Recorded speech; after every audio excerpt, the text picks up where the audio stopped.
नमस्कार दोस्तों, मेरे पॉडकास्ट में आप सबका स्वागत है। आज हमारे साथ है कनिका का, जो पहले एक हठ योगा टीचर है मेरे हिंदी पॉडकास्ट में। नमस्कार मका। थैंक यू, नमस्कार अमन्ना। थैंक यू नहीं, मुझे धन्यवाद। पॉडकास्ट में धन्यवाद। धन्यवाद मुझे पॉडकास्ट में इनवाइट करने के लिए, बुलाने के लिए। तो पॉडकास्ट में जाने से पहले, ये पॉडकास्ट अगर आप ऑडियो फॉर्मेट में सुनना चाहते हो तो एप्पल पॉडकास्ट, स्पॉटिफाई, एंकर में आप सुन सकते हो, ताकि आप ड्राइविंग करते समय या कुकिंग या कुछ और करते समय भी आप ये सुन सकते हो। तो अका, हम शायद पॉडकास्ट में जाए। आपकी हाँ, इजाजत बिल्कुल। तो अका, प्लीज अबाउट यू, आपके बचपन से पूरी कहानी चाहिए। ठीक है। तो नमस्कारम, थैंक यू वाइसा करा मुझे पॉडकास्ट में बुलाने के लिए। और मेरे लिए भी ये सबसे पहली पॉडकास्ट है जो मैं हिंदी में रिकॉर्ड कर रही हूँ, तो मैं भी काफी उत्साहित हूँ इसके लिए। That means excited. तो मैं अपने बचपन के बारे में थोड़ा सा शेयर करूंगी। मेरा जन्म दिल्ली में हुआ। I was born in Delhi. और मेरे पापा आर्मी में थे, मेरे फादर। तो हम काफी थ्रू आउट, जब भी मैं बड़े हो रही थी, हम डिफरेंट डिफरेंट जगहों पे शिफ्ट करते रहते थे। तो हर 2 साल हम कोई नई जगह पे जाते थे। और पर्सनली मेरे लिए बहुत ही एक्साइटिंग एक्सपीरियंस होता था। मुझे बहुत पसंद था नए नए जगह घूमना और नई जगह में रहना, नए दोस्त बनाना। तो अपनी पूरे लाइफ टाइम में मैंने 10 स्कूल बदले हैं, नर्सरी से लेके 12th स्टैंडर्ड तक। अच्छा। तो 10 अलग अलग स्कूल्स में जाना, हर जगह नए दोस्त बनाना और नई जगह पे जाना, नए एनवायरनमेंट में, क्लाइमेट में रहना मेरे को बहुत पसंद था। तो मैं बचपन से काफी एक्साइटेड थी इस पूरे प्रोसेस के लिए। बचपन से ओवरऑल चाइल्डहुड काफी हैप्पी था, काफी जॉयफुल था। क्योंकि मेरे पापा आर्मी में थे, तो हम बहुत फॉर्चुनेट थे कि कई बार हम बहुत छोटी छोटी जगहों पे रहते थे। पूरे देश में पूरे डिफरेंट डिफरेंट एरियाज देखे, जो नॉर्मली अगर एक ही जगह पे रहते तो नहीं देख पाते। तो इस तरह से मैं अपने आप को बहुत फॉर्चुनेट मानती हूँ, क्योंकि मुझे इतने सारे एक्सपीरियंसेस मिले लाइफ में बड़े होते हुए। और स्पोर्ट्स फैसिलिटीज बहुत मिलते थे, तो जैसे स्विमिंग, स्केटिंग, बैडमिंटन, हम आप सब सब करते खेलते हो? थे। आप सब करते हाँ, हो? सब। हाँ, तो बचपन में ही सीख जाते वेरी थे। बैड। By bad. तो ओवरऑल चाइल्डहुड मतलब बहुत ही एक्साइटिंग रहता था। हम काफी खेलते थे उस टाइम। तो जैसे आईपैड भी नहीं होते थे, तो हम रीडिंग का बहुत शौक था मुझे बचपन से। और क्या मुझे याद है, ब्रीथिंग? रीडिंग है रीडिंग, ना, अच्छा अच्छा अच्छा। किताबें पढ़ने का बहुत शौक था मुझे। और बचपन में तो मोस्टली मैं जैसे कॉमिक्स पढ़ती थी, नॉवेल्स पढ़ती थी, काफी मिस्ट्रीज पढ़ती थी। नैन्सी ड्रू का नाम अगर आपने सुना है। हाँ, मैंने भी पढ़ा है। और हाँ, मैं ज्यादा और हार्डी फिर बॉयज पढ़ता था। हाँ, नैन्सी ड्रू, हार्डी बॉयज। और फिर बड़े होते हुए फिर हैरी पॉटर का बहुत ज्यादा शौक था। तो हैरी पॉटर की किताबें हम बहुत बहुत एक्साइटमेंट से पढ़ते थे। तो ओवरऑल मैं कहूँगी मेरा चाइल्डहुड काफी एक्साइटिंग था। जो चीजें हमने मिस आउट करी वो थी कि मतलब हमारी न्यूक्लियर फैमिली थी, तो हम सिर्फ ट्रैवल करते थे। तो मेरे पास सिर्फ मैं और मेरी बहन और मेरे पेरेंट्स होते थे। तो कई बार मुझे ये लगता है कि बड़ी फैमिली जैसे कई लोगों की होती है, चाचा चाची, मामा मामी, वो सब मैंने थोड़ा मिस आउट किया। क्योंकि मेरा कजन्स के साथ इतना इंटरेक्शन नहीं हो पाता था, क्योंकि हम सिर्फ साल में एक आध बार जब किसी की शादी हुई तब मिलते थे अपनी पूरी फैमिली से, एक्सटेंडेड फैमिली से। लेकिन ओवरऑल काफी एक्साइटिंग चाइल्डहुड था। स्पोर्ट्स एंजॉय करे, मतलब ऐसे नहीं कि मैं बहुत कोई प्रोफिशिएंट स्पोर्ट्स पर्सन थी, लेकिन मजे के लिए काफी कुछ खेलते थे हम। साइकिलिंग करते थे, स्विमिंग करते थे, बैडमिंटन खेलते थे, स्केटिंग करते थे। तो ओवरऑल काफी अच्छा चाइल्डहुड था। व्हाट अबाउट पढ़ाई? नो पढ़ाई? हाँ, पढ़ाई वाज इम्पोर्टेंट। ओके। तो मैं सबसे बड़ी मैं बड़ी बेटी हूँ अपने घर में। हम सिर्फ 4 लोग हैं फैमिली में। तो मेरी छोटी बहन है, मुझसे 5 साल छोटी है। और पढ़ाई में शुरू में जैसे होता है ना, पहले बच्चे के लिए, for the first child, eldest child के लिए सबसे ज्यादा ध्यान देते हैं पेरेंट्स। तो मेरे साथ भी वही होता था। I was they were very particular about my studies. उनको काफी था कि मैं एग्जाम्स में अच्छा करूं। और मैं थी भी, जैसे मैं पढ़ाई में अच्छी थी, तो मेहनत करती थी, मैथ्स आसानी से हो जाता था। तो पढ़ाई में ओवरऑल कभी पेरेंट्स को ऐसे कंप्लेंट नहीं हुई, ओवरऑल अच्छा ही था। लेटर इयर्स में जैसे कि 9वीं कक्षा से, एक्चुअली 9th स्टैंडर्ड से जैसे पढ़ाई का स्ट्रेस इतना हो गया था मेरे लिए पर्सनली, ट्यूशंस जाती थी, इंजीनियरिंग करना चाहती थी और पीसीएमसी लिया हुआ था 11th 12th में। तो वो stress, physics chemistry maths and computer science. तो ओवरऑल मतलब मेरे को लग रहा, मैंने नोटिस किया कि 9th स्टैंडर्ड से ना काफी ज्यादा चेंजेस आ रहे थे। मतलब जो बच्चा एकदम खुशहाल रहता था, बहुत एक्साइटेड रहती थी, मैं धीरे धीरे डरने लगी थी, धीरे धीरे मुझे एंजाइटी होने लगी थी। और ये उस टाइम मुझे पहचाना नहीं था मैंने कि मुझे एंजाइटी या स्ट्रेस और टेंशन हो रही थी। उस टाइम मुझे लगता था कि ये तो नॉर्मल है, कि मेरी तबीयत थोड़ी खराब हो रही है। लेकिन जैसे अब मैं देखती हूँ, अगर मैं अब अपनी लाइफ के बारे में सोचती हूँ, अपने टीनेज इयर्स के बारे में, तो वो एंजाइटी बिल्ड होनी शुरू हो गई थी। तो कई बार होता था कि एग्जाम के पहले मैं कुछ खा नहीं सकती, मतलब उल्टी आ जाती थी, या टेंशन होती थी बहुत, और हार्ट पैल्पिटेशंस होने लगते थे। तो जैसे ना बाद में मुझे पता चला, जब डॉक्टर से बात की तो उन्होंने कहा आपको पैनिक अटैक्स आ रहे हैं। तो ये स्टार्ट हुआ जब मैं 16 साल की थी सिर्फ, तो काफी यंग एज में, मतलब आई वाज मुझे एंजाइटी हो गया था। और लेकिन ये काफी देर तक तो डायग्नोज भी नहीं हुआ। मतलब जैसे होता था ना कि एग्जाम के पहले टेंशन हुई, फिर एग्जाम के बाद सब ठीक ठाक है तो मैं खुश हूँ और बॉडी भी ठीक है, सिस्टम ठीक है। तो वो ट्रिगर्स हो रहे थे कि एग्जाम रिलेटेड। फिर स्कूलिंग के बाद मैंने इंजीनियरिंग के एग्जाम्स दिए और मैं भारतीय विद्यापीठ पुणे से अपनी इंजीनियरिंग करने के लिए गई थी। तो पुणे बहुत ही अच्छा शहर है, आप गए हो है ना पुणे? नहीं, बहुत लोग बोले हैं मुझे कि बहुत अच्छा है, मैं कभी नहीं गया। हाँ, वाह, मेरा हिंदी तो ठीक है आप मुझसे क्वेश्चन पूछते रहो ताकि नहीं, अच्छी है आपकी हिंदी, बहुत अच्छी है। तो पुणे बहुत ही बहुत ही अच्छा शहर है। और ये 2003 की बात है, जब मैं इंजीनियरिंग के लिए गई थी। तो बहुत सुंदर सिटी है। अब तो जैसे फिर भी काफी बड़ा शहर हो गया है, बहुत सारी कंपनीज खुल गई हैं, तो काफी सुनने में आया कि काफी भीड़ हो गई है पुणे में। लेकिन उस टाइम पे मोस्टली स्टूडेंट पॉपुलेशन होती थी। तो आपको पुणे में कई लोगों ने सुना होगा, ऑक्सफोर्ड ऑफ द ईस्ट कहते हैं पुणे को। ओके। हाँ, because of so many educational institution, क्योंकि इतने सारे एजुकेशनल इंस्टीट्यूशन है वहाँ पे। तो पुणे में मैंने इंजीनियरिंग की पढ़ाई स्टार्ट करी। मैं कंप्यूटर इंजीनियरिंग कर रही थी। और दूसरे साल में, इंजीनियरिंग के दूसरे साल में, मुझे अपनी लाइफ का पहला पैनिक अटैक हुआ। पहला फुल ब्लोन पैनिक अटैक, मतलब पूरी इंटेंसिटी के साथ। और वो काफी टर्निंग पॉइंट था मेरी लाइफ में।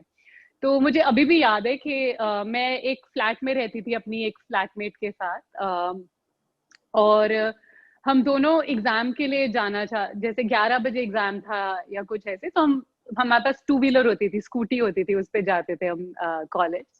तो मुझे याद है उस दिन सुबह उठ के ही मेरे को एक बार उल्टी हुई, 2 बार उल्टी हुई, और कुछ खाया भी नहीं है, कुछ नहीं, लेकिन उल्टी होती जा रही है और मैं उसको रोक नहीं पा रही हूँ, दवाई भी ले रही हूँ, कुछ नहीं हो पा रहा। और ऐसा हो गया था एक पॉइंट कि मैंने 17 बार कुछ 3 घंटे में उल्टी करी। सो 17 टाइम्स आई हैड वॉमिटेड। और कुछ 1-2 बार के बाद तो फिर सिर्फ वो बाइल निकल रहा था, जो हमारे स्टमक में जो एसिडिक जूसेस होते हैं, एंजाइम्स होते हैं, वो मतलब एसिड ही निकल रहा था, बाइल निकल रहा था।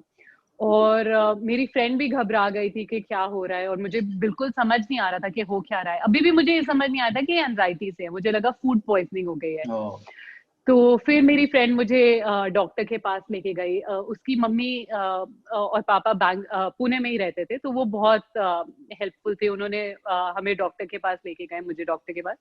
तो तब डॉक्टर ने बोला कि आपको पैनिक अटैक हुआ है। और मेरे लिए काफी शॉकिंग बात थी, काफी जैसे मुझे काफी ऐसे एकदम धक्का लगा था ये सुन के कि आपको पैनिक अटैक हुआ है। तो उन्होंने मुझे ड्रिप चढ़ाया, दवाई दी, और फिर मैं ठीक फील कर रही थी। फिर उसके बाद मैं अपना एग्जाम देने गई। अगर मैं आपसे पूछना चाहता हूँ, आप क्या वो थॉट प्रोसेस बोल सकते हो कि पैनिक अटैक के पहले क्या हो रहा था आपके मन में एग्जाम के, लाइक क्या बहुत अना पता है, तो पैनिक अटैक क्या होता है, जैसे हमारे में ना बहुत 1 मिनट लेके इसको थोड़ा बैकग्राउंड एक्सप्लेन कर देती हूँ। तो अभी जो भी स्ट्रेस और एंजाइटी होता है, तो हमारा जो ह्यूमन सिस्टम है, जब ह्यूमन बींग्स ओरिजिनेट हुए थे, तो हम शुरू से तो ऐसे नहीं थे कि हमारे पास सिविलाइजेशन की तरह नहीं जी रहे थे हम, जैसे जॉब नहीं था, तो तब तो हम अर्ली मैन की तरह रहते थे ना। तो ह्यूमन सिस्टम में एक फाइट और फ्लाइट नाम का रिस्पॉन्स प्रोग्राम्ड होता है। फाइट मतलब कि लड़ना, और फ्लाइट मतलब कि भागना। तो करो या मरो टाइप, अगर मैं हिंदी में बोलूं, तो ये रिस्पॉन्स हमारे दिमाग में प्रोग्राम्ड होता है। अब जब हम पहले रहते थे लाइफ में अर्ली मैन की तरह, तब तो ये रिस्पॉन्स बहुत ही फायदेमंद था, हमारे सर्वाइवल के लिए बहुत इंपॉर्टेंट था। कि ह्यूमन बींग्स के लिए ये प्रोग्राम था कि अगर जैसे कोई वाइल्ड एनिमल आ जाए, शेर आ जाए, तो उनको भागना है या लड़ना है, अगर उनकी लाइफ को कोई थ्रेट हो। तो ये रिस्पॉन्स हमारे सिस्टम में प्रोग्राम्ड है। अब जब ये होता है तो हमारी बॉडी एक एक्स्ट्रा शुगर का अमाउंट हमारे ब्लड में रिलीज करती है, हमारा सिस्टम, ताकि हमारे में वो स्ट्रेंथ आ जाए कि या तो हम लड़ाई करें या हम भागे। तो वो फिजिकल एक्टिविटी अगर हो जाएगी तो वो सिस्टम से वो वर्कआउट हो गया, वो शुगर जो रिलीज हुआ है सिस्टम में। अब क्या होता है कि हमारे दिमाग में अब कोई ऐसा डेंजर तो हम कोई फेस नहीं करते, मोस्टली हम ऐसा कभी कोई डेंजर नहीं फेस करते, बहुत रेयर होगा कि हमारी लाइफ को थ्रेट हो। लेकिन हमारी कंडीशनिंग ने, हमारी एजुकेशन ने, हमारी अपब्रिंगिंग ने हमारे लिए सर्टेन सिचुएशंस को हमारे दिमाग में इक्विवेलेंट बना दिया है उस डेंजर के साथ कोरिलेट करने के लिए। तो जैसे अगर मैं कहूँ कि एग्जाम में फेल होना फियर है, लेकिन असली में अगर हम एग्जाम में फेल भी हो जाए, हमारे शरीर को, हमारी लाइफ को कोई थ्रेट नहीं है, हमें कोई डेंजर नहीं है। ऐसा फेल होना है कि हाँ ठीक है, मम्मी पापा गुस्सा हो जाएंगे, दुनिया क्या बोलेगी, ये सब फियर है। लेकिन अगर एक्चुअली देखा जाए तो हमारी लाइफ को कभी थ्रेट नहीं होगा फेल होने से। लेकिन हमारे दिमाग ने उसको इतना बड़ा बना दिया है कि हमारी बॉडी को समझ नहीं आता। तो हमारी बॉडी वो सेम रिस्पॉन्स देती है कि अगर जैसे हमारी लाइफ को थ्रेट हो, तो उसी को एंजाइटी कहते हैं। और वो जब पैनिक अटैक होता है, वो इतनी ज्यादा डिग्री तक वो बिल्डअप हो जाता है कि आपको इस तरह महसूस होगा कि आपके एक्चुअल लाइफ को थ्रेट है, तो उतना फियर वाला रिस्पॉन्स होगा आपके बॉडी में। तो अगर मैं बोलूं फिजियोलॉजिकली क्या सिम्टम्स हो सकते हैं, तो जैसे हार्ट पैल्पिटेशंस, आपका दिल बहुत तेज धड़कने लगेगा, आपको कानों में रिंगिंग आवाज, मतलब एक आवाज सुनाई देने लगेगी, आपको पसीने छूटने लगेंगे, आपको बहुत ज्यादा फियर महसूस होगा, जैसे आपकी लाइफ को थ्रेट है। तो ये सब महसूस हो रहा था मुझे, और उसके साथ ये टेंशन होती जा रही थी कि मैं बीमार हूं तो मैं एग्जाम कैसे दूंगी, मैं एग्जाम नहीं दूंगी तो मैं फेल हो जाऊंगी, मैं फेल हो जाऊंगी तो वो ऐसे चक्र बन जाता है, बहुत ही चक्रव्यूह, जैसे विशियस सर्कल जिसे कहते हैं इंग्लिश में। तो और वो ही आपका पैनिक अटैक होता है, जो बिल्ड हो के आपके खराब से खराब से खराब होता जाता है। तो काफी मेरी लाइफ का बहुत ही स्कैरी एक्सपीरियंस था, मतलब बहुत ही डरावना एक्सपीरियंस था to experience that at such a young age in life. मतलब मैं 18 साल की थी, और 18 या 19 साल की हूँ। और तो लेकिन फिर जो भी डॉक्टर ने मुझे ट्रीटमेंट दिया, ड्रिप चढ़ा ताकि मैं बॉडी में क्योंकि फ्लूइड्स ही नहीं थे, इतनी बार उल्टी करेगा इंसान तो कोई पानी नहीं रहेगा, सॉल्ट्स नहीं रहेंगे। तो उसके बाद जब मैं एग्जाम देने गई, मैं एग्जाम में पास भी हो गई, लेकिन यस, असुविधा के लिए आप सबसे माफी चाहता हूँ। Back to the podcast. हाँ, तो मैं बता रही थी कि कैसे जो पैनिक अटैक हुआ उसके बाद, एक सेकेंड अन्ना, वेट, सॉरी, ओके। तो जो पैनिक अटैक हुआ उसके बाद मैंने अपना एग्जाम दिया, वो पास हो गई, सब हो गया। लेकिन वो डेफिनेटली मेरे लाइफ में एक बहुत ही टर्निंग पॉइंट था, जैसे बहुत ही एक महत्वपूर्ण इंसिडेंट था, क्योंकि पहली बार मुझे पता चला था कि मेरे को मुझे एंजाइटी और पैनिक अटैक हुआ था। तो उसके बाद मेरी ट्रीटमेंट स्टार्ट हुई, तो थोड़ा मेडिकेशन था और थेरेपी था, और उसमें रिलैक्सेशन और ब्रीदिंग एक्सरसाइजेस कराते थे। और ये ट्रीटमेंट लगभग 4 महीने चला होगा। और मैं बहुत रेगुलर थी, जैसे मैं बहुत पर्टिकुलर थी अपनी प्रैक्टिस के लिए। Alexa stop. हाँ, अलेक्सा आ गई, मिला दो हमें अलेक्सा से। तो मिला वो दो ना मेरा अलेक्सा। शून्य के लिए रिमाइंडर होता है हर अच्छा रोज अच्छा अच्छा अच्छा 1 बजे, अच्छा। Reminding me to do my शून्य। तो आई डिडंट रियलाइज वो बोलेगा। तो तो वो पैनिक अटैक के बाद, हाँ, तो 4 महीने तक वो ट्रीटमेंट चला और मैं बहुत ही जैसे रेगुलर थी अपने ट्रीटमेंट के लिए। जैसे जो डॉक्टर बोलते थे मैं बहुत ध्यान से पूरा फॉलो कर रही थी। उस part of that treatment was also meditation के आपको गाइडेड मेडिटेशंस करने थे और रिलैक्सेशन प्रैक्टिसेस करने थे, और मैं सब कर रही थी बहुत अच्छे से। तो मैं बहुत ही फटाफट जैसे रिकवर कर गई थी, और and I was back to myself, you know, being happy, full of life. और मैं दोबारा से फियरलेस फील कर रही थी, निडर फील कर रही थी अपनी लाइफ में। तो ये लेकिन एक्सपीरियंस मेरे लिए काफी सिग्निफिकेंट था, क्योंकि एक तरह से मैंने रियलाइज किया कि कितना इम्पोर्टेंट था मेरे लिए अपने मानसिक संतुलन के लिए, अपने मेंटल बैलेंस के लिए ध्यान देना। और जैसे बचपन में हमने योगा सीखा था थोड़ा बहुत, और ना वो करते थे थोड़ा प्रैक्टिस, उसके बाद तो छूट गया, कोई नहीं करता। और तो दोबारा मैंने योगा करना स्टार्ट किया। और योगा से और ये भी रियलाइज करती हूँ कि कितना इम्पोर्टेंट है कि आप सही तरीके से योगा करें, और किसी क्वालिफाइड टीचर से सीख के करें। क्योंकि अभी जैसे मैं करती थी, जो मैंने आसन बचपन में सीखे थे वही खुद से कर रही थी। अब कितना सही कर रही थी, कितना गलत कर रही थी, ये मैं नहीं जानती, लेकिन डेफिनेटली बहुत फर्क पड़ता है अगर आप एक प्रॉपर इंस्टीट्यूशन से सीखें, एक प्रॉपर क्वालिफाइड ट्रेन टीचर से सीखें। तो ये मैं डेफिनेटली कहूंगी कि ये बहुत इंपॉर्टेंट है कि आप सही योगा करें। यूट्यूब पे मैं जानती हूँ कि बहुत से लोग हैं जो योगा सिखा रहे हैं, तो प्लीज ब्लाइंडली किसी को मत फॉलो करिए, किसी को कॉपी करके योगा मत करिए, क्योंकि इसका बहुत सिग्निफिकेंट, बहुत प्रभाव पड़ सकता है आपके हेल्थ और वेलबींग पे, अगर आप ये सही कर रहे हैं तो भी, और अगर गलत कर रहे हैं तो भी।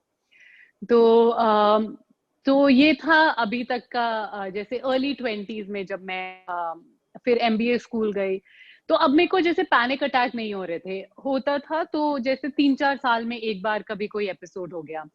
तो थोड़ा वैसा साइकिल बन चुका था कि अगर मेरे को स्ट्रेस और एंजाइटी होता था, फिर मेरे को योगा याद आता था। नहीं तो बाकी टाइम मतलब काफी लाइफस्टाइल ऐसे आइडियल नहीं था। तो जैसे एमबीए स्कूल में पार्टी करना, जंक फूड खाना, मतलब ये सब क्या क्या जंक फूड, मुझे आइटम्स सब चाहिए। कुछ है ना, सब कुछ। Okay. लेट नाइट सोते थे, दिन में लेट उठते थे, मतलब बहुत ही लाइफस्टाइल, बहुत ही जो ना बहुत ही आजकल के लिए नॉर्मलाइज हो चुका है टू सम एक्सटेंट, के आजकल काफी लोग, ये आम चीज है कि रात को बहुत लेट सोना, दिन में लेट उठना, बहुत देर तक लोग काम करते रहते हैं, ब्रेक नहीं लेते, कुछ फिजिकल एक्टिविटी नहीं करते, कुछ एक्सरसाइज नहीं करते। तो मेरा वो सब चीजें मैं कर रही थी जो जो नहीं करने चाहिए। हाँ, तो नेचुरल सी बात है कि मेरी हेल्थ और मेरी वेलबींग भी सफर कर रहे थे। तो धीरे धीरे मैंने देखा कि एंजाइटी दोबारा फील होने लगी, या डिप्रेशन फील होने लगा। तो वो सब मेरे 20s में, मतलब जब मैं 25 साल की थी, 27 साल की थी, तो मैं देख रही थी कि ये पैटर्न्स थे मेरे लाइफ में, कि बीच में एंजाइटी आ जाती है, डिप्रेशन आ जाता है, फिर मैं कुछ अपनी हेल्थ और वेलबींग के लिए करती हूँ, फिर ठीक होता है, फिर दोबारा आ जाता है। और एक और चीज जो मैंने करी थी, जब मैं 25 या 24 साल की थी, मैंने आर्ट ऑफ लिविंग का एक प्रोग्राम किया था। ओके, जो कौन सा program? It's called, I think now it's called the happiness program, उस टाइम उसको पार्ट 1 कहते थे। तो उसमें आपको एक क्रिया सिखाते हैं, सुदर्शन क्रिया। और वो प्रोग्राम इन सम वे मेरा पहला स्पिरिचुअल प्रोग्राम था जो मैंने किया था। उससे पहले जब मैंने ये योगा सीखा था, तो उसको प्राइमरीली हमेशा फिजिकल और साइकोलॉजिकल वेलबींग के लिए देखा था। और उस टाइम भी, मतलब अर्ली 20s में, जब मैं 22 या 23 साल की थी, मैंने मेडिटेशन पहली बार लाइफ में एक्सपीरियंस किया।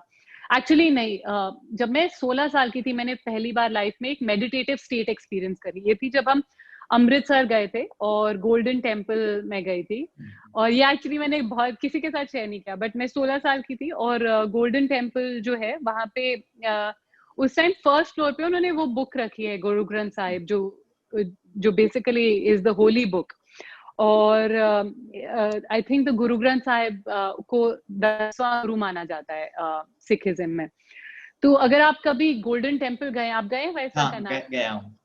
तो वो कितना ब्यूटीफुल एक्सपीरियंस है, मतलब वहां की एनर्जीज, वो क्या, मतलब वो जगह इतनी पावरफुल और इतनी प्रभावशाली है कि आप उसको मिस नहीं कर सकते। जो वो जिस तरह की वहां पे एनर्जी आपको फील होएगी। तो वहां मेरे को याद है मैं ऊपर बैठी हुई थी फर्स्ट फ्लोर पे। हम सुबह सुबह गए थे 4 बजे के अराउंड, तो ब्रह्म मुहूर्त का टाइम था और मैं अकेली बैठी थी। और तब मैं 16 साल की थी, तो मेडिटेशन जैसी कोई चीज मैंने अपने लाइफ में सोचा भी नहीं था कि मेरे को जरूरत है। और उस टाइम कुछ हुआ कि मतलब कुछ 15-20 मिनट चले गए और मैं बस क्वाइटली बैठी थी। एंड इट वाज लाइक जैसे ना मैं एक मेडिटेटिव स्टेट में चली गई थी। तो मैंने रियलाइज नहीं करा कितना टाइम हो गया, लेकिन बहुत ही मुझे महसूस हुआ कि कुछ डिफरेंट, मैंने पहली बार अपनी लाइफ में कुछ डिफरेंट महसूस किया है। और उसके बाद जैसे चुप थी, क्योंकि मतलब कुछ बहुत समथिंग हैड टच्ड यू, मतलब कुछ किसी चीज ने आपको ऐसा छुआ था कि आपको पता था कि नॉर्मल लाइफ से कुछ परे है। तो वो मेरा पहला मेडिटेटिव एक्सपीरियंस है, एटलीस्ट जो मेरी मेमोरी में है। तो हाँ, तो जब मैं 24-25 साल की थी, मैं आगे पीछे जा रही हूँ एक्सपीरियंसेस में, ऐसे एक साइड सीधे लाइन में नहीं बता रही, पर ठीक है। तो जब मैं योगा करना स्टार्ट किया था, तो एक बहुत ही अच्छे योगा टीचर थे हमारे पास पुणे में। और वो उन्होंने बहुत हेल्प की मेरी, मतलब डिफरेंट योगा को एक्चुअली रिकॉग्नाइज करने के लिए कि योगा क्या हो सकता है आपकी लाइफ में। और उन्होंने पहली बार मुझे बोला कि आप बैठो, मेडिटेट करो। और तो धीरे धीरे वो होना शुरू हो चुका था कि मेडिटेशन का इम्पैक्ट मुझे दिख रहा था। और किसी तरह से स्पिरिचुअल यर्निंग कहीं ना कहीं शुरू हो गई थी, लेकिन उसको मैंने रिकॉग्नाइज नहीं किया था, उसको पहचाना नहीं था अपने लाइफ में। मतलब मुझे लगता था कि कुछ है, लेकिन समझ नहीं आता था कि क्या है। कि मतलब लगता था कि लाइफ में कुछ और है इसके बियॉन्ड, लेकिन उस टाइम समझ नहीं आ रहा था। तो जब एमबीए स्कूल में थी, तो वही लाइफ में पार्टी करना, एग्जाम्स के लिए पढ़ाई करना, अच्छे रिजल्ट्स लाना, प्लेसमेंट हो जाए, अच्छी नौकरी मिल जाए, कि कौन कितना कमा रहा है, ये सब चीजें बहुत इंपॉर्टेंट होती हैं उस टाइम पे। आई नो अभी भी इम्पोर्टेंट लगती है, लेकिन उस टाइम पे मेरे लिए बहुत इंपॉर्टेंट थी कि कितनी कि मेरी डे 0 प्लेसमेंट हो रही है। मैं एमडीआई गुड़गांव से मैंने अपना एमबीए किया था, और कितना सैलरी मुझे मिलेगा शुरुआत में, और ये सब, मतलब और बॉयफ्रेंड होना चाहिए अच्छा, ये हाँ, सारी चीजें। हाँ हाँ, फाइनली ऑल ऑफ दैट। हम पहुंच गए। नहीं, पूरा जो मतलब हर किसी के लाइफ में ये चीजें बहुत, स्पेशली जब आप उस एज में होते हो, तो बहुत ही इंपॉर्टेंट लगती है चीजें। तो वो सब था, और उसी चीजों में फंसी हुई थी मैं, मतलब कि ब्रेकअप हो गया तो दुखी हो गए, डिप्रेस हो गए, फिर वही सेम साइकिल चलता जा रहा था। तो जब मैंने सुदर्शन क्रिया किया, बहुत ही पावरफुल एक्सपीरियंस था मेरे लिए। लेकिन उसके बाद मैंने फॉलो अप नहीं किया, कभी दोबारा प्रैक्टिस नहीं करी। इवन दो जो वो 5 दिन का प्रोग्राम था या 1 हफ्ते का प्रोग्राम था, बहुत ही पावरफुल प्रोग्राम था। और लेकिन उसके बाद मैंने कुछ प्रैक्टिस नहीं की, तो नेचुरली उसका इफेक्ट नहीं आएगा। जब मैं 27 साल की थी, तो आई डोंट नो इफ, अगर मेरे को लगता नहीं आपको भी ये मालूम है वैसा का ना, आई गॉट मैरिड। तो मैंने मेरी शादी, आई फाउंड सम, मेरे को एक इंसान मिले और उनसे मैंने हम शादी के लिए ही मिले और ऐसे, और शादी हुई। शादी के बाद मैं दुबई चली गई थी, और थ्रू आउट मतलब काफी एंजाइटी थी, बहुत ही अनहैप्पी मैरिज थी जिसे कहते हैं। तो वो शुरू से ही जैसे सही डिसीजन नहीं था। और मुझे अब मैं देखती हूँ तो मुझे लगता है कि मैंने बिल्कुल सही तरीके से अप्रोच नहीं किया था अपनी लाइफ को। तो जब आप किसी भी चीज को डर से अप्रोच करते हो कि अरे मैं सारी जिंदगी अकेले रह जाऊंगी, या सबकी शादी हो रही है तो मुझे भी शादी करनी है, या घर वालों के प्रेशर रिलेटिव्स पूछ रहे हैं, मम्मी परेशान है। उस वजह से जब आप मैंने वो डिसीजन लिया तो बहुत ही मिसगाइडेड डिसीजन था मेरे लिए। Thankfully for whatever reasons, the marriage did not work out. There were major things that were not shared before the marriage, और फिर वो बाद में जब खुल के आई तो जब मैंने अपने पेरेंट्स के साथ शेयर किया तो उन्होंने कहा नहीं ये तो बिल्कुल गलत है, आपको वापस आ जाना चाहिए। तो मैं बहुत ग्रेटफुल थी कि जो कुछ महीने मैं दुबई में थी और इतना डिप्रेशन में हो गई थी क्योंकि मुझे लगा कि ये क्या डिसीजन ले लिया है मैंने अपनी लाइफ में और मुझे पूरे जिंदगी ये निभाना पड़ेगा। और मैं अपने पेरेंट्स से शेयर नहीं कर रही थी क्योंकि मैं उनके साथ शेयर नहीं करना चाहती थी, उनको हर्ट नहीं करना चाहती थी। लेकिन आई एम सो ग्रेटफुल, मेरी बेस्ट फ्रेंड अनन्या ने मुझे वो स्ट्रेंथ दिया। उसने बोला कि नहीं आप अपने पेरेंट्स के साथ शेयर करो और फिर मतलब ये सफर करने की जरूरत नहीं है आपको, you have to get out of this. तो so that was also a very significant turning point. वो टाइम भी बहुत ही महत्वपूर्ण था मेरी लाइफ में क्योंकि मेरे पेरेंट्स बहुत सपोर्टिव थे। उन्होंने कहा नहीं आप एकदम घर आ जाओ बच्चे आप, और मतलब इतने प्यार से जैसे अपने बच्चे को मतलब घर बुला लिया और बोला कि बिल्कुल कुछ घबराने की जरूरत नहीं है, we want to just make sure that you are fine and you are happy in life. कि मतलब तुम्हारी खुशी से बढ़कर क्या है, तुम इतने अनहैप्पी रिलेशनशिप में अपने आप को क्यों रखे हो। और तो वो भी बहुत ही पावरफुल पॉइंट था। क्यों मैं कह रही हूँ कि वो बहुत ही महत्वपूर्ण टाइम था मेरे लिए, क्योंकि उस टाइम पे मैं बहुत डीप डिप्रेशन में थी जब मैं दुबई में रह रही थी 6 महीने के लिए ऑलमोस्ट। और उस टाइम क्योंकि मैं इतनी मिजरेबल थी, अपने आप में इतना डिप्रेशन में सफर कर रही थी, so that is when I turn towards spirituality. तो I started, one of my friends told me to go for these Vedanta classes. तो हम ये वेदांता के क्लासेस के लिए जाते थे और उसमें वो गीता वेदांता क्लास में वो गीता को स्टडी करते हैं। तो जैसे गीता से भगवत गीता से जितने लाइफ लेसन्स हैं उनको एनालाइज करना, अंडरस्टैंड करना, अपनी लाइफ में उसका इम्पैक्ट समझना, तो वो मेरे लिए बहुत ही पावरफुल स्पिरिचुअल कॉलिंग जिस तरह से स्टार्ट हो चुकी थी। तो जब मैं वापस आई इंडिया, मेरा डिवोर्स सब हो गया और मैं बहुत खुश थी कि मतलब कि मेरा वो लाइफ का चैप्टर जो इतना ही अनहैप्पी चैप्टर था वो खत्म हो गया, क्लोज हो गया। और तो मैं बहुत ही कृतज्ञता फील कर रही थी, बहुत कृतज्ञ कर रही थी कि सब कुछ इतनी आसानी से हो गया। और उस टाइम के बाद अब मैं देखूं तो मुझे लगता है कि वो गुरु की कृपा जिसे कहते हैं ना, व्हाट इज ग्रेस, है ना, गुरु इज ग्रेस, वो हमेशा से थी मेरे साथ। कि मतलब मुझे मतलब उस सिचुएशन से निकाला और मतलब वो गुरु का ग्रेस ही था जो सब कुछ आसानी से हो गया।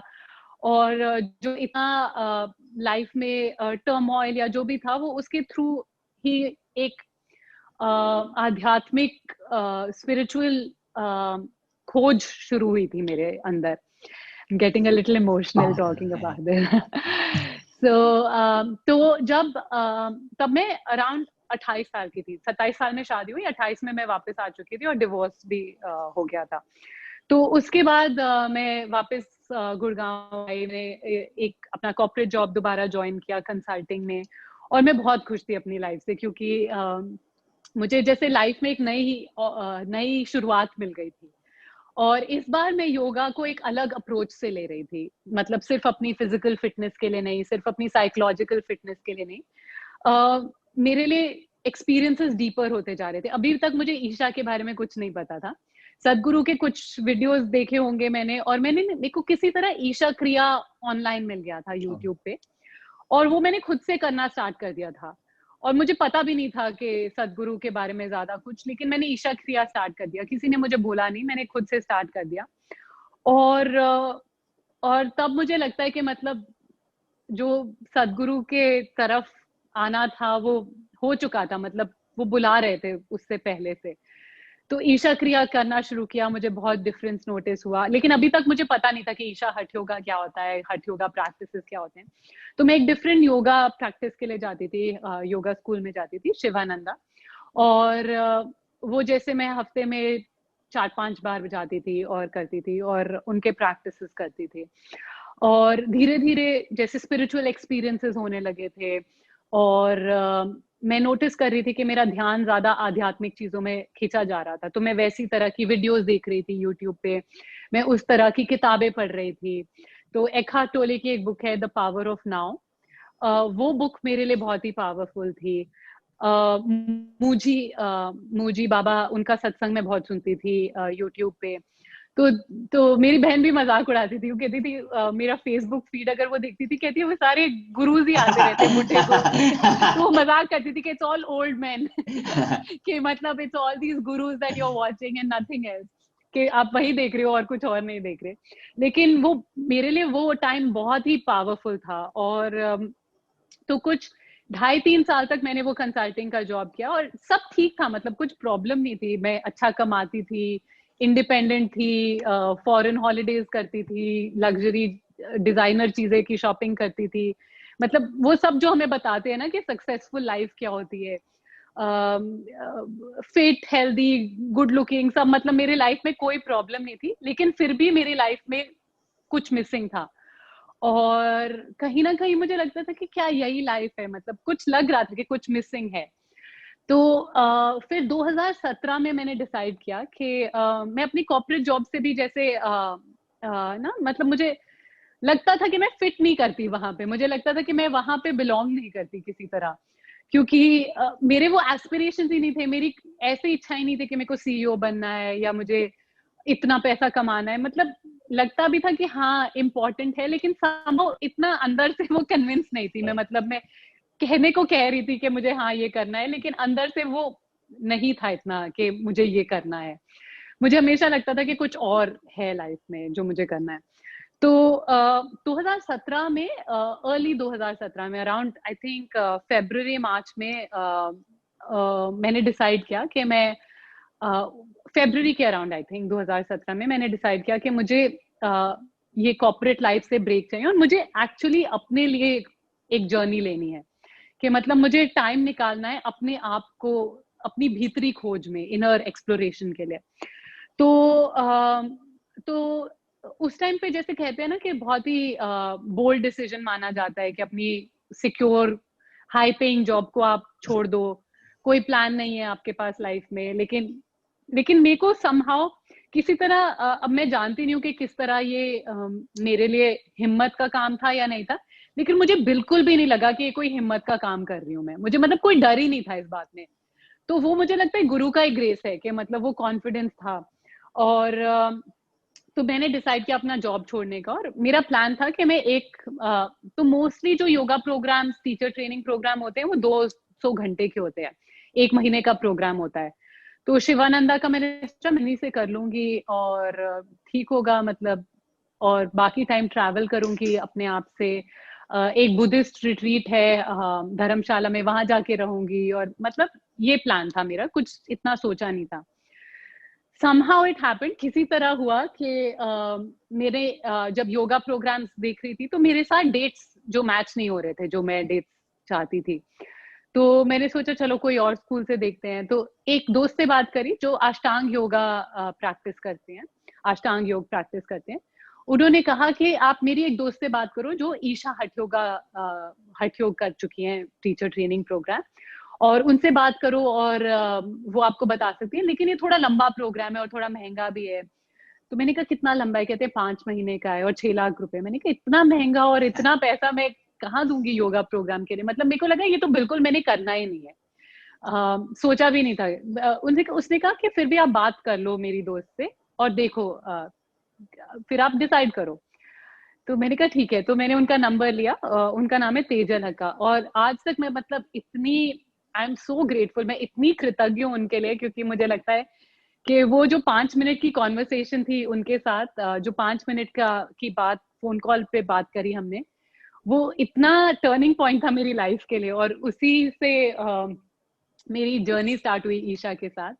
तो मैंने तेजल से बात की, वो लंदन में रहती हैं और जॉब भी करती हैं, योगा भी पढ़ाती हैं, और वो पहले बैच से हैं, 2012 के पहले बैच से हैं ईशा हठ योगा से। हमारी बात हुई और मैंने उनसे मुझे सदगुरु के बारे में कुछ नहीं मालूम था और मैं उनसे सिर्फ योगा के बारे में पूछ रही हूँ कि ये बहुत कठिन तो नहीं है, बहुत मुश्किल प्रोग्राम तो नहीं है, क्या मैं कर पाऊंगी, फिजिकल बॉडी कर पाएगी, घर की याद आएगी, खाना कैसा है, ऐसी चीजें पूछ रही थी मैं। एंड उन्होंने बड़े प्यार से आंसर किया सब कुछ। उन्होंने कहा नहीं मतलब ये सब तो ठीक है, पार्ट ऑफ द प्रोसेस है, कि जो वो प्रोसेस है उसका हिस्सा है ये सब। और मुझे समझ भी नहीं आ रहा था कि वो क्या कह रही है। मैंने कहा पता नहीं कुछ ऐसे ही हवा में बातें कर रही है।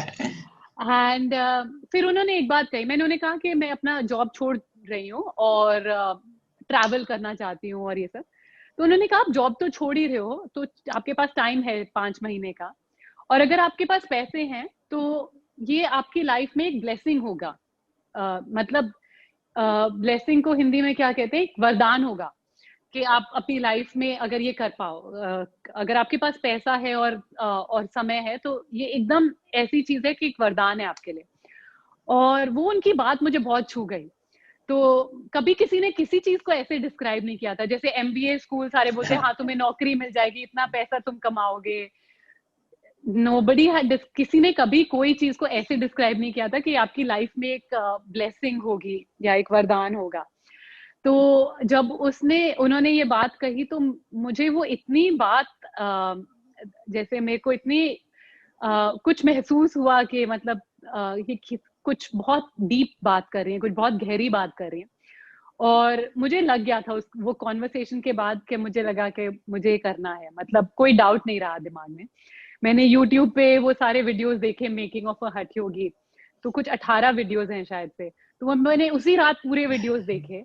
उसी रात मैं कुछ रात को 2 या 3 बजे बैठ के मैंने इनके वेबसाइट पे गई, ईशा हठ योगा के, पूरा एप्लीकेशन प्रोसेस खोला, पूरा अप्लाई कर दिया। और ऐसा नहीं है कि वो एप्लीकेशन प्रोसेस 10-15 मिनट में खत्म हो जाएगा, वो काफी लंबा है, आपको बहुत कुछ लिखना है उसमें, आपकी बहुत हिस्ट्री पूछते हैं, एक ऐसे लिखना होता है कि आप क्यों करना चाहते हैं हठ योगा प्रोग्राम। तो वो सब मैंने, मतलब मुझे था कि मुझे ये करना ही है, मुझे यहाँ होना है। अभी भी कुछ नहीं है कि सदगुरु के पास जाना है, सदगुरु के लिए कुछ नहीं, मुझे यहाँ जाना है, लेकिन कुछ पता नहीं है कि सदगुरु की तरफ खिंची चली जा रही हूँ या कुछ। तो ये कर दिया। उसके बाद मैंने अपने पेपर्स डाल दिए थे कंपनी में। अभी मुझे पता भी नहीं है कि मेरा एडमिशन होगा कि नहीं, लेकिन मैंने अपना जॉब क्विट कर दिया था। पेरेंट्स को मैंने बोल दिया कि मैं कर रही हूँ। तो उन्होंने कहा अरे आप कैसे अपना जॉब ऐसे छोड़ रहे हो। तो उन्होंने कहा कि मे बी आप सबैटिकल ले लो, कि मतलब 6 महीने की छुट्टी ले लो काम से और फिर वापस आ जाओ। मैंने कहा नहीं, मेरा हो गया है, मुझे नहीं करना है अब। और अगर 6 महीने के बाद मुझे करना हुआ तो मैं नई जॉब ढूंढ लूंगी। मुझे बड़ा कॉन्फिडेंस था कि मिल जाएगी मुझे नौकरी आराम से। तो किया, ये मार्च में किया होगा मैंने शायद से, और अप्रैल 15 तक मेरा एडमिशन भी हो चुका था, प्रोसेस हो चुका था। तो वो प्रोसेस भी बड़ा इंटरेस्टिंग था। वो इंटरव्यू लेते हैं, आपका मेडिकल टेस्ट कराना होता है, आपका फिजिकल फ्लेक्सिबिलिटी टेस्ट करते हैं।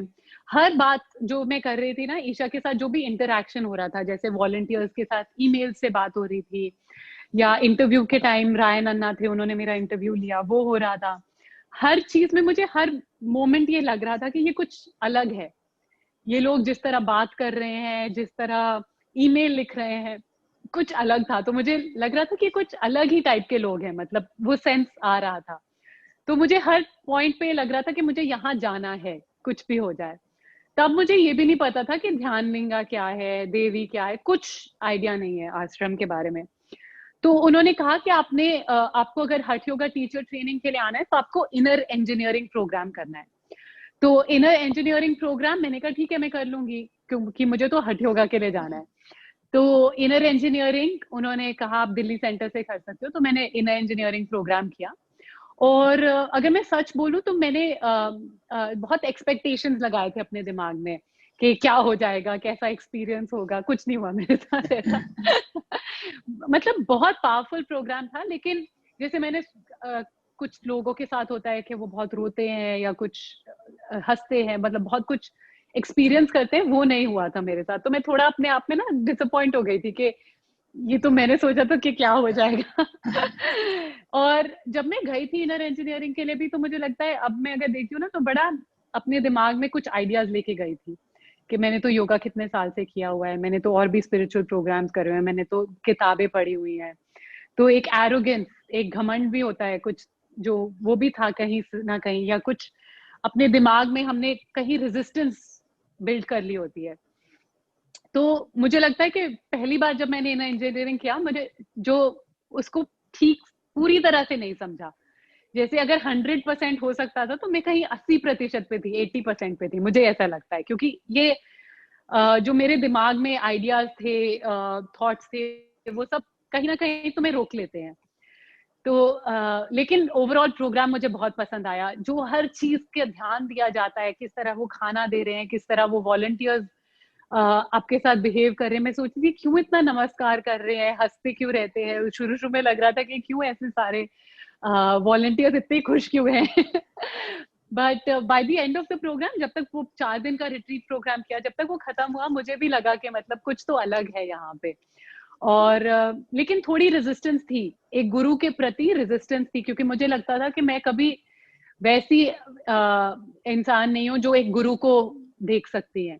क्योंकि मुझे लगता था मैं साइंस, लॉजिक, यही मेरे लाइफ में गाइडिंग प्रिंसिपल्स हैं, और गुरु के प्रति वो आस्था, डिवोशन कभी भी नहीं मुझे लगा मेरे में आएगी। और कितना लगता है ना कि अरे ये गुरु तो ऐसे होते हैं, वैसे होते हैं, क्योंकि न्यूज में हम सुनते हैं, मीडिया में हम देखते हैं। असली में कभी गुरु को एक्सपीरियंस ही नहीं किया था मैंने कि गुरु क्या हो सकते हैं। बहुत लंबा तो नहीं हो रहा है ना? नहीं, मैं बोले जा रही करेक्ट करेक्ट है यही। हूँ। ओके। और लंबा जाइए। तो ये हो रहा था। अलेक्सा तो डिस्टर्ब नहीं जब कर रही है ना? नहीं नहीं करे। तो जब फिर मैंने इनर इंजीनियरिंग प्रोग्राम किया, और उसके कुछ महीने बाद ही जुलाई में 2017 में मैं टीचर ट्रेनिंग प्रोग्राम के लिए चली गई। और वो टीचर ट्रेनिंग प्रोग्राम शुरू में तो सब कुछ मेरे लिए इतना नया था। मैं पहली बार आश्रम में गई थी, और वो भी 5 महीने के लिए। कभी इससे पहले आश्रम में रही नहीं हूँ, तो कभी इतनी डिसिप्लिन लाइफ नहीं जी थी मैंने कि मतलब 4 बजे उठना, सारा दिन साधना करना, सिर्फ 2 वक्त खाना खाना। मतलब कभी ऐसा डिसिप्लिन था ही नहीं मेरी लाइफ में। मैं अपने लाइफ में 12-12 बजे भी उठती थी कि और छुट्टी अगर वीकेंड है तो मतलब इतना आलस कि मतलब रात को 3 बजे सो रहे हैं, सुबह 9 बजे उठ रहे हैं, 10 बजे उठ रहे हैं। तो दैट वाज द लाइफस्टाइल जो हो रहा था। धीरे धीरे चेंज हुआ था, जैसे योगा जब मैं कर रही थी, लेकिन फिर भी जो आश्रम का लाइफस्टाइल है वो तो उससे मैं बहुत दूर थी।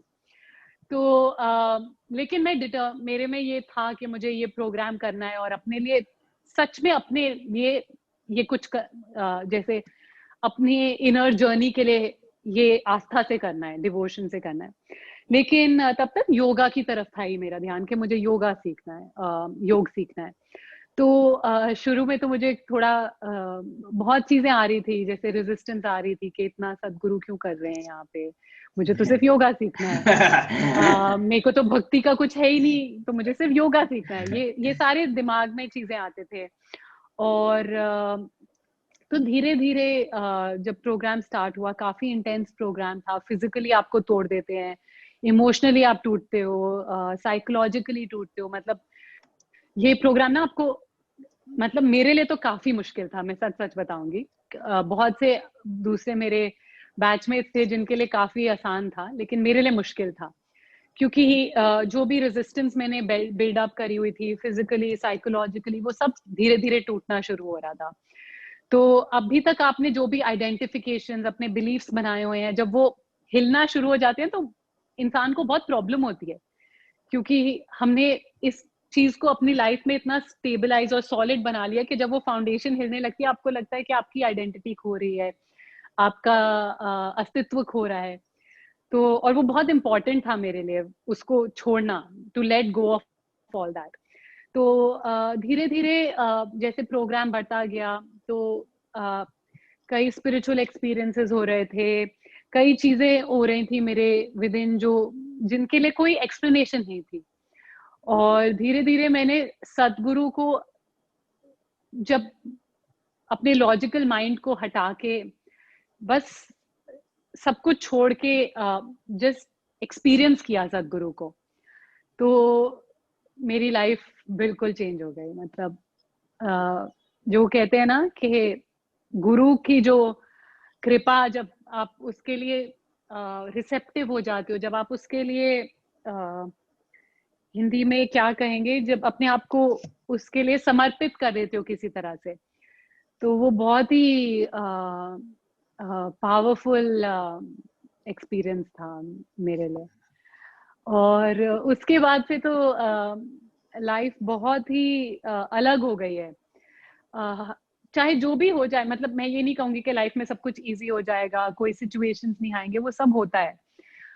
घर पे भी सिचुएशंस होते हैं, फैमिली के साथ प्रॉब्लम्स होते हैं, डिफरेंट हेल्थ स्ट्रगल्स होते हैं, जो भी होता है वो होता है, आएगा। लेकिन एक अलग ईज आ जाती है लाइफ में। ईज को कहेंगे कि एक